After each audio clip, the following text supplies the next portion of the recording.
Hello, welcome to Merry Sweden, Merry Swedish Chapters. Yes, Merry Sweden, that's my TikTok name. Merry Swedish Chapters, that's my YouTube name. Yes.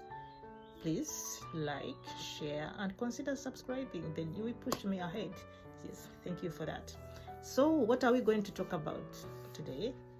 Dears, we are going to talk about, like the title goes, she has a Swedish child, but she lives in Uganda.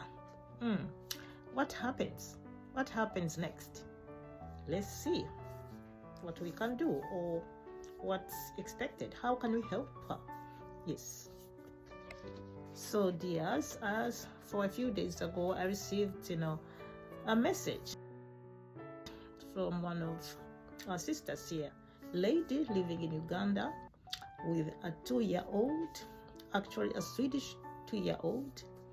She, she has this child with a Swedish father, but they are not married. They are not married. Their father lives in Qatar, and the lady wants to come to Sweden. And then she asked, "Can you help me or guide me, or how can I try to come to Sweden?" So, this is a very, very, challenging question. When I received this message, I had to stop, and because this is not just a question, it is a life situation, and many people don't understand it, but it's it turns your the kid's life or even the lady's life. Yes, so let's dive in about something which is real, very real. So many people, women go through this, and they just keep silent. Yes, a child with European citizenship, a mother in Uganda, and a father in another country. So what happens actually? So dears, let's ask some questions. Can she travel? Does the child's citizenship help her? What rights does the child, what rights does the mother have? Which rights? She's the mother to a Swedish child. Yeah, and most importantly, what does the Swedish, law say about this situation? Let's break it down step by step, dears. Remember, disclaimer: I'm not a legal person. I'm not a lawyer, but I'm just gathering information.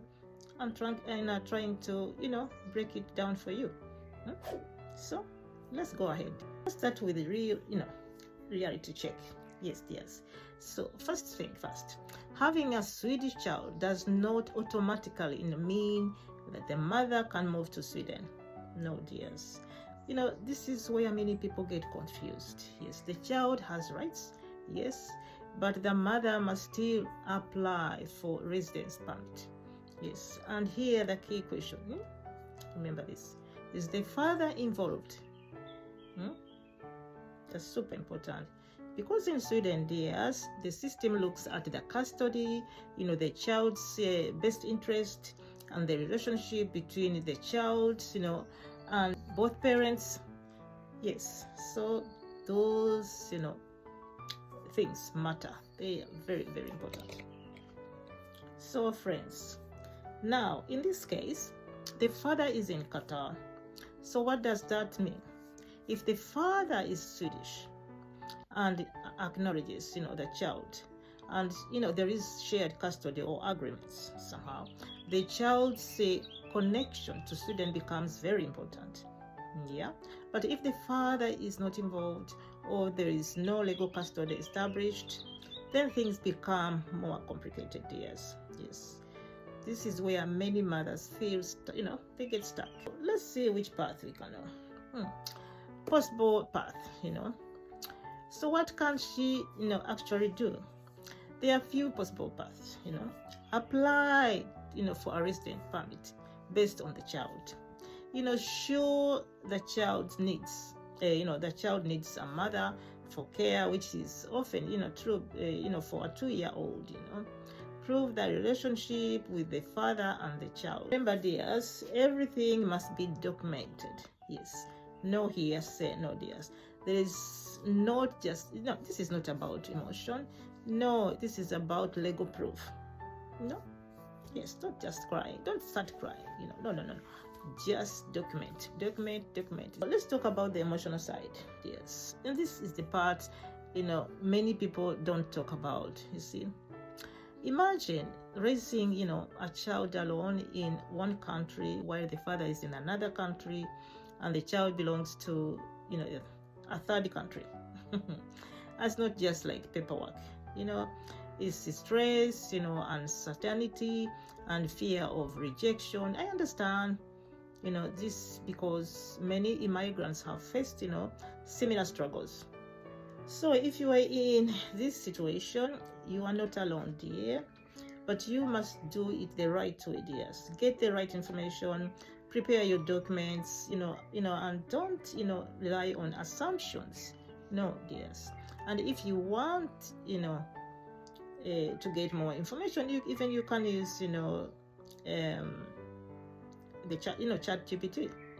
It can walk you through. So dears, I hope I've given that information. Let's see how we can continue this story. I want you to get informed, so please comment, and if you have questions, just drop in the comment section, and let's see if we get part 2, more information. Yes, so like, share, and even consider subscribing. Thank you for this time. Bye.